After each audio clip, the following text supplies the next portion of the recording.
Araw-araw wala nang magawa si Juan de la Cruz, lalo na ang mga mahihirap nating kababayan kundi ang tiisin na lang. Ang tila wala nang katapusang pagtaas sa presyo ng petrolyo, pamasahe at mga pagunahing bilihin.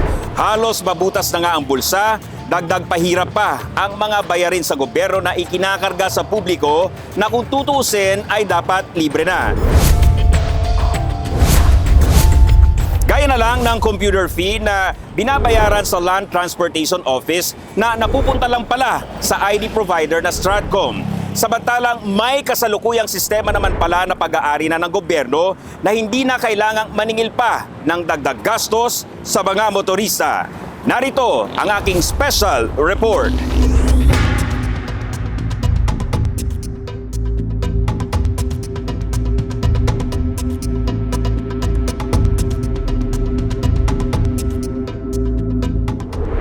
Talaga naman sir na nakakagulat kasi 169 kung sa ilang milyon tayong talagang kagulat-gulat. Talaga nakakagalit Siyempre, ilang kilong bigas na rin yun, 3 kilong bigas na rin yun. Ganito na lang ang himutok ng taxi driver na si Mang Bernard Panaga nang malaban sa unang pagkakataon na may binabayaran palang 169 pesos na computer fee sa transaksyon ng bawat motorista sa LTO sa tuwing magpaparehistro ng sasakyan. Higit 67 pesos naman ang computer fee para sa pagkuha at pag-renew ng lisensya at pagbabayad ng multa para sa mga traffic violation o pagkuha ng clearance na walang nakabimbing huli o alarm ang isang driver o sasakyan. Dahil sa napakataas na presyo ng petrolyo, umaabot na lang sa 500 piso ang arawang kita ni Mang Bernard, kaya ganun na lang ang hugot niya sa ikinakargang 169 pesos na computer fee. Talagang kagalit-galit yung ganyang Tumaas ba yung pamasahe? Hindi sir, hindi. Ganun pa rin. Grabing hirap pero kaming mga maliliit nagtsatsaga na bumiyahe na kahit na mahirap. Tapos kakaltasan tayo ng ganyang ng ganyang halaga na para sa amin mahirap, malaking bagay na sa amin. Ito nga oras na 3 oras na ako nag-aantay rito ng pasero, wala pa. Malaking halaga yun sir, yung 169 pesos na yun. Talagang kahit sino ang tatanungin mo, talagang magagalit. Umalma rin ang motorcycle taxi rider na si Hope Bullicer nang malaman na sa pribadong kumpanya lang na Stratcom na pupunta ang binabayarang computer fee sa LTO. Sa dami-daming may lisensya sa Pilipinas, sir, siyempre pag naipon-ipon yan sa 169, napakalaking pera po yan. Saan po nila dadalhin yan? Di ka tanggap-tanggap, sir, kasi mapupunta lang sa kumpanya na puro lang pampayaman lang sa kanila. Samantalang kaming mga katulad namin, mahirap lang kumakain sa araw-araw. Nakakagulat yun sir kasi syempre laking bagay yun yung 169. Malaking tulong na yun sa amin bilang katulad ko, isang mobile rider. Ang hirap kasi sa sobrang baba ng pamasahe, ang mahal ng gasolina. Napakahirap sir. Para kay Nathan Pakiring, malaking kabawasan sana sa paghihirap ng mga tulad niyang tricycle driver kung hindi na ikakarga pa sa bayarin sa LTO ang 169 pesos na computer fee. Malaking bagay na rin yun sa pamilya, pambili ng bigas, ganun. Pambili ng ulam. Lalo sa mga naghihirap din, kailangan din yan. So, pang hirap sir, sa ngayon, yung gasolina namin, tumataas pa lalo. Yun. Mas malaking yun, mabawasan sa kita namin. Mahal na rin bilihin sir Ang mga hinaing ni Mang Bernard, Hope at Nathan ay sinasalabin sa reklamong paglabag sa Anti-Graft and Corrupt Practices Act na isinampa ng Transport Group na Coalition 169 sa Office of the Ombudsman laban sa ilang dati at kasalukuyang opisyal ng DOTR at LTO at sa presidente ng Stratcom Corporation na si Anthony Kiambao nito lang May 4. Ito'y dahil sa pagpabor umano nila sa Stratcom na nagresulta sa patuloy na paniningil ng computer fee sa mga motorista kahit na nag-expire na ang kontrata nito noon pang February 2013. We were surprised ourselves when we made our own inquiry na 10 years na palang walang approval itong current contract ni Stratcom. That is amazing. How 3 department secretaries, 3 LTO chiefs miss checking if the current Stratcom contract is still valid. Sa 169 pesos na computer fee ayon sa grupo, kung may humigit kumulang 12 milyon na sasakyan sa bansa, tinatayang nasa mahigit 2 bilyong piso ang nakokolekta ng Stratcom sa publiko taon-taon. And if it is invalid, okay, we are asking them to stop the usage of Stratcom, di ba? Kung invalid, ba't pa tayo kailangan magbayad ng 169? And second, may mga arrears pang utang sa Stratcom worth 2 billion and current collection. I-hold yung payment. Kasi kung invalid, di-refund sa atin kasi nga walang legal basis yung paggamit ng old system. Iginiit pa ng grupo dahil sa patuloy na paniningil ng computer fee, hindi lang mamamayan ang dehado, maging ang gobyerno ay lugi rin dahil nasasayang lang ang bilyong pondo na inilabas para sa pagbili ng Land Transportation Management System o LTMS. And last, the prayer, if granted, is i-refund 10 years worth of computer fees. Starting February 10, 2013, where it expired, the original BO expired, up to 2023. So if it's 2 billion times 10 years, it's 20 billion. Diba? If proven that the senior DOT officials did not do their job and allowed a private entity to charge us computer fee na walang legal basis. Kasunod ng reklamong ito ng Coalition 169, agad nagpalabas ng kautusan si Ombudsman Jesus Crispin Rebulla noong May 29 sa lahat ng opisyal ng LTO na nagpapatigil sa operasyon ng Stratcom. Ayon kay Rebulla, walang legal na kontrata ang Stratcom. Maging ang extension ng Build-Own-Operate arrangement ng Stratcom ay walang pahintulot mula sa National Economic Development Authority o NEDA sa ilalim ng Build-Operate Transfer o BOT law. Gusto ko lang linawin lang talaga. Oo. Walang ano yan eh. Walang official contract sa gobyerno yan eh. Okay. Wala. Pinasok ni Vigor Mendoza yan. Hindi, Ba't kaya ba nga naman inutusan suman? ko na, tama na yan, tigil na yan. Oh, Bayad trap, tayo ng bayad ng computer fee na wala, ano, saan nagpupunta yun? Ba't tayo nagbabayad ng gano'n? Oo. Iginiit pa ni Ombudsman Rebulla na ang pagpataw ng computer fee ay malinaw na pahirap at pang-aagrabyado sa mga motorista. Base sa ulat ng Commission on Audit nito lang March 31, umabot sa halos 603 million pesos ang nakolekta ng Stratcom mula January hanggang December 2025 na dapat ay libre na sana kung ginamit lang ang government-owned na Land Transportation Management System o LTMS. Ayon kay Ombudsman Rebulla, bukod sa sinulatan, tinawagan pa niya mismo ang hepe ng LTO na si Assistant Secretary Marcus Lacanilao. Sabi ko, tigilan na yan. Tama na yan. Oh. Kumita na yan eh. Tama na. Naku naman. Diba? Sobra-sobra na. Oo, Sobra-sobra na. More than 15 billion ang kinikita ng Stratcom dyan. Ewan ko lang kung nagbayad sila ng tax. Hindi, ito tanong ko eh. Baka hindi lang 15. Mga 22 billion. Yung ako talaga, gusto ko lang iayos yung sistema na yan. Tama na, tigil na kalokohan na yan. Hanggang ngayon bayad ka ng bayad ng computer fee eh. Ba't ka magbabayad ng computer fee? Kasi nagpupunta, tsaka anong tax ang binabayad dyan? May withholding tax ba? Wala. Oo. Oh, Tama. kalokohan yan.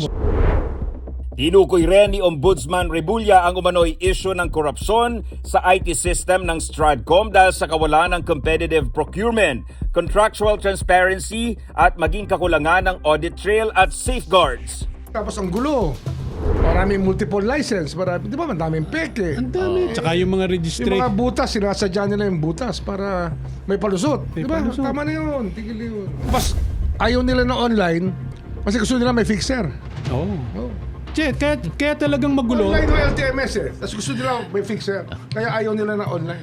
Kaya lagi hindi gumagana. Laging offline. Lagi offline. Bukod dito, binatikos din ng Ombudsman ang LTO matapos nitong hayaang mag-lapse ang maintenance contract ng LTMS noong May 13 na ginamit umanong dahilan para bumalik sa Stratcom na hindi naman anya technically capable para mag-operate ng LTMS. Dahil dito naharang ang benepisyo para sa mga motorista. Sa ilalim kasi ng LTMS, wala nang sinisingil na computer fees. Dahil dito, ipinag-utos ni Ombudsman Rebulla ang mandatory migration ng lahat na LTO transactions sa LTMS upang matigil na ang pangungulekta ng computer fees sa publiko. Government-owned yun eh. Owned na. Oh, di ba dapat Kaya doon lang, lahat? Binaboy talaga nila, binaboy nila. Hindi pwede sa akin. Dapat tumigil na lahat yan. Makaawa naman ng bayan. Mabuti nga. Magpalasakit naman sila sa bayan. Tigilan na nila. Tigilan na nila yung kalokohan dyan. Tama na. Misinformed siguro yung ating ombudsman. Sa panayam ng local media kay dating Bayambang Pangasinan Mayor at tumatayong chairman ng Stradcom Corporation na si Cesar Quiambao, iginiit niya na wala siyang nilalabag na batas. Alam nyo, in fairness to the ombudsman, palagay ko misinformed lang siya. Di naman tayo tatagal ng 20 years sa LTO kung wala tayong kontrata. So our contract is legal, valid, and binding. 10 years, renewable, maximum 50 years. Yan po ang kontrata ng Stradcom. So, misinformed siguro yung ating ombudsman. May banat naman si Quiambao laban sa kumpanya ng Dermalog, ang IT contractor ng LTMS.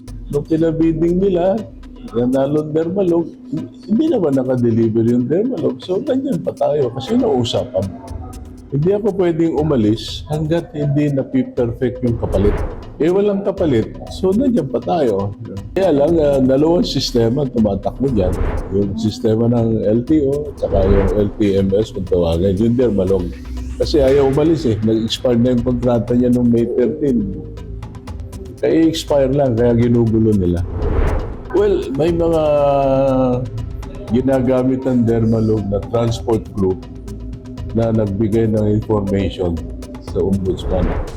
Una nang sinabi ng LTO na may legal na basehan ang pangungulekta ng computer fee sa publiko sa ilalim ng Build, Own, Operate Phase-Out Agreement sa pagitan ng DOTR at Stradcom sa panahon ni Transportation Secretary Art Tugade. Pero aminado ang LTO na wala ngang NEDA approval ang extension na ibinigay sa Stradcom, bagay na korte na lang daw ang magre-resolba nito. Sa opisyal namang tugon ni Assistant Secretary Lacanilao kay Ombudsman Rebulla, sinabi niya na bagamat nangako siya na tatalima ang LTO sa utos, umapela siya ng palugit o extension dahil sa mga seryosong technical at legal issues sa sistema ng LTMS. Nagpaliwanag din si Lacanilao kung bakit untenable o hindi muna posibleng itigil agad ang paggamit sa IT system ng Stradcom. Ayon kay Lacanilao, mula nitong June 3, nakaranas ng outages ang LTMS na nakaapekto sa operasyon ng LTO pero hindi umano sumasagot ang kumpanyang Dermalog sa kanilang mga tawag. Ayon pa kay Lacanilao, sa kabila ng 15 demand letters na naipadala na sa Dermalog sa loob ng 4 na taon, hindi pa ganap na naiturn over ng Dermalog lahat ng nabayarang source codes at licenses para sana mapatakbo na ng LTO ang LTMS. Every single one went unanswered or was met with non-compliance. The LTMS was procured with public funds. It is government property. The source code, the encryption keys, the database, and administrative access belongs to LTO. Dermalog's continued withholding of these assets is an unresolved contractual obligation that LTO has pursued through every proper channel. Dagdag pa ni Lacanilao, hindi magamit ang ilang serbisyo ng LTMS kaya napipilitan ng LTO na gamitin ang sistema ng Stradcom para hindi lang maparalisa o maputol ang serbisyo sa publiko. LTO operates two systems. When the LTMS cannot do the job, the work must go on. The LTO continued to use the LTO IT system in an operational necessity and not as a matter of preference. LTMS's own limitations compel LTO offices to rely on the LTO IT systems to serve the public without interruption. At no cost to the government, the LTO IT system is continuously enhanced to keep pace with LTO's evolving business requirements. May mga legal na hidwaan din kaso ng injunction sa korte at arbitration proceedings sa pagitan ng gobyerno at ng Dermalog.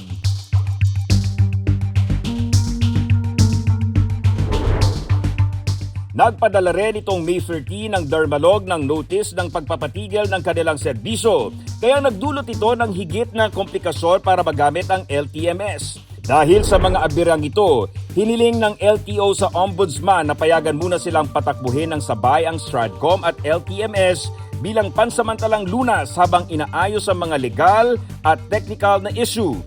Binanggit din sa tugon ni Lacanilao ang hiling na 2.48 billion pesos ng Dermalog para sa pagpapatakbo at maintenance ng LTMS. Sa nakaraang pagdinig ng House Committee on Transportation itong May 25, ibinulalas ng LTO na hindi katanggap-tanggap ang hinihiling nilang karagdagang pondo. A vendor asking for 2.5 billion to make a system safe is a vendor admitting the system is not safe as currently deployed. The implications for LTO are serious. There are no active cybersecurity coverage, exposes billions of drivers and vehicle records to breaches, putting LTO in direct violation of the Data Privacy Act. Your Honors, the LTO cannot in good conscience continue to rely on a system its own vendors declared deficient before Congress. Every available option to protect the data of millions of Filipinos will be exercised.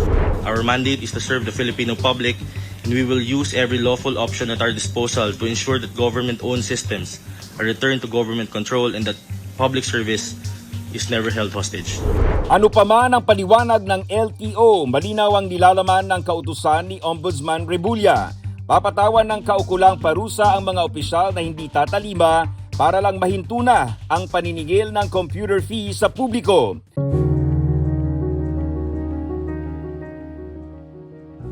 Bagay na kinakapitan ng mga ordinaryong motorisang nagpapakahirap sa kalye para mamasada at buhayin ang kanilang mga pamilya. Eh sana naman sir, maputol yung ganyang tama yung decision ni Ombudsman Remulla, maputol yung ganyang sistema ng LTO. Bahala silang pag-away-away. Tulad nung kunyari sa fuel subsidy, yung naipong 169, mapamigay rin sa may mga lisensyadong tulad namin, taxi driver, movie, tricycle driver, jeepney, bus driver, grab, lahat po. Sana mabalik. Ganun na lang po. Kawawa kami sir, di namin alam yan sir eh. Ngayon nalaman namin, sana tanggalin na talaga. Ang digitalisasyon ng mga serbisyo ng pamahalaan ay isa sa mga pangunahing flagship programs ng administrasyon ni Pangulong Ferdinand R. Marcos Jr. para makabit ang isang matatag at bago Pilipinas. Pero sa nangyayaring gusot at legal na bangayan ngayon sa LTO, walang ibang naiipit at nagdurusa kundi ang mga ordinaryong motorista. Kung tutuusin, wala naman talagang pakialam ang taong bayan kung sino ang mananalo sa argumento sa pagitan ng Stratcom at Dermalog. Ang hanap ngayon ni Juan de la Cruz ay isang sistemang gumagana ng tapat, mabilis at walang aberya. Kaya nga tayo may gobyerno para gawing prioridad ang pagpapagaan sa buhay ng bawat Pilipino. Hindi para maging kalbaryo ang pagkuha ng serbisyo. Ako si Dominic Almelor para sa Nation on the Move.